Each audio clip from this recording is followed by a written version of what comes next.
जुड़ी हो या जीवन से जुड़ी हुई हो, किस प्रकार से अपनी ओर आकर्षित कर सकते हैं। तो बताया, शास्त्रों में भी बताया है कि आपके जैसे विचार जो हैं, जैसे आपके विचार होंगे वैसा आपका मन हो जाएगा, और मन जैसा होगा शरीर वैसा काम करेगा, और शरीर वैसा काम करेगा तो आपकी परिस्थितियां वैसी बन जाएंगी, और फिर परिस्थितियां वैसी बनी तो सुख दुख आपके जीवन में आने ही आने हैं। अब ये काम कैसे किया? काम किया विचारों ने। तो हमें क्या करना चाहिए? हमें विचारों को शुद्ध रखना चाहिए।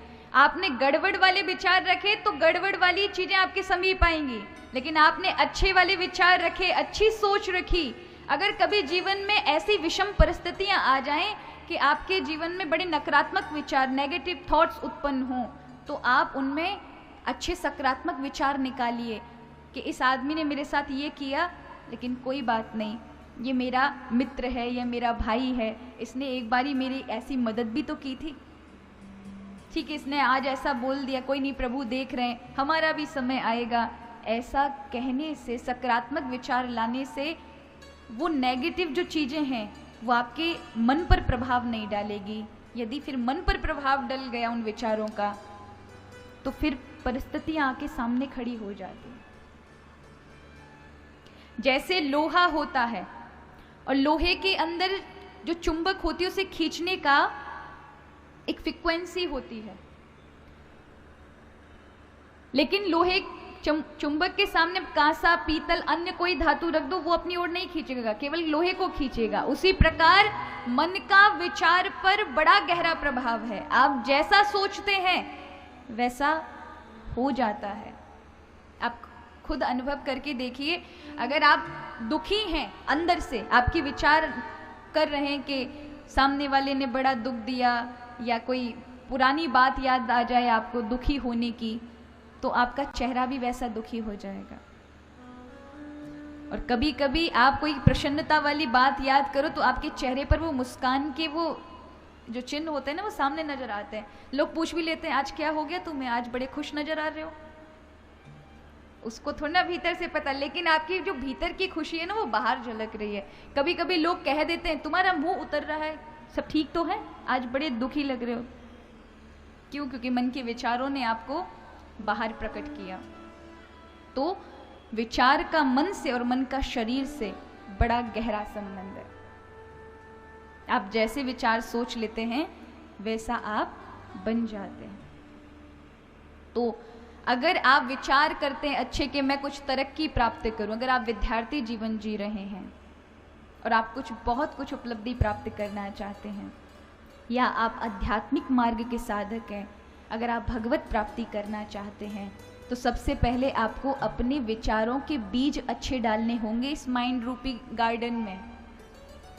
ये जो आपका दिमाग है ना, ये बगीचा है, इसमें जैसे आपने बीज डाले वैसे ही आपको आने वाली फसल मिलने वाली है। अगर आपने गलत बीज डाले तो क्या होगा? गलत कांटे वाली फसल मिलेगी। लेकिन अगर आपने इसमें अच्छे विचार वाले बीज डाले होंगे तो वही विचार मन पर प्रभाव करेंगे। मन प्रभावित हुआ तो शरीर अपने आप कार्य करेगा और आपसे अच्छे कार्य होंगे, आपकी परिस्थितियां भी सुधर जाएंगी। लेकिन काम किसका था? विचारों का। कभी गलत, अब जैसे फसल होती है, फसल में कितनी मेहनत लगती है। लोग बीज पहले खुदाई करते हैं, फिर बीज बोते हैं, फिर पानी डालते हैं, फिर फसल की रक्षा भी करते हैं।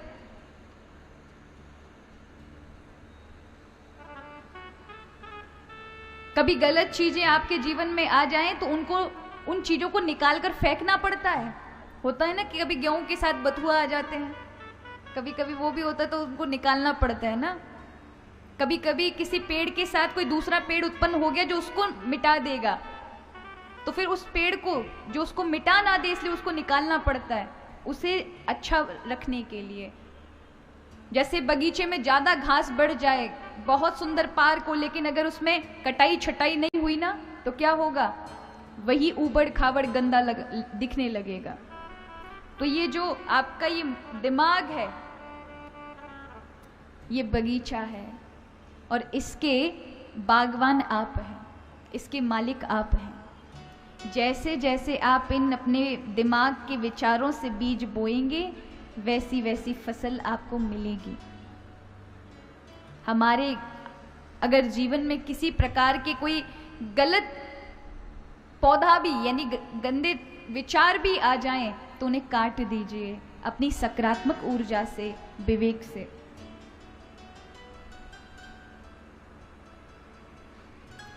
भगवान ही हमें ऐसी परिस्थितियां भेजते हैं, वो दो कारणों से भेजते हैं। पहला, हमारे कर्म के जो प्रारब्ध हैं उनको भोगने के लिए। दुख क्यों आते हैं? जो हमने कर दिया है उनका परिणाम ही तो हमको मिल रहा है। एक तो इस कारण से, और दूसरा आपको इस जीवन में सीख देने के लिए। इन दुखों से आपको बहुत कुछ सीखने को मिलेगा।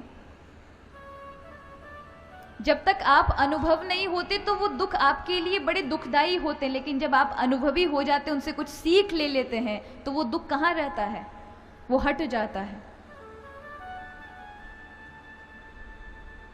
तो बहुत सारी समस्याएं आती हैं, एहसास कराती हैं ये समस्याएं कि हमारी गलती कहाँ, हमारी चूक हुई कहाँ, हमने कुछ गलती तो छोड़ी है। किसी ने हमारे, आज दुख है तो आपको बहुत सारा ज्ञान होगा, अपने पराये हर चीज का ज्ञान होगा उससे। सुख में तो आपको हर कोई अपना बनाएगा ना कि नहीं, तुम मेरे हो, तुम मेरे, तुम मेरे। लेकिन दुख की विपत्ति में फिर देखते हैं कौन था, वो कौन बताता है? दुख बताता है। दुख से बहुत कुछ सीखा जाता है, और जब आप अनुभवी हो जाते हैं तब आपको दुख नहीं लगता, तब जीवन बड़ा खुशहाल होता है, क्योंकि अब आप सीख चुके हैं।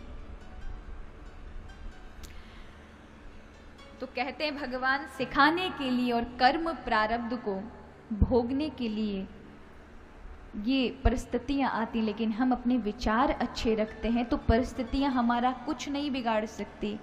इसलिए विचारों का ही खेल है।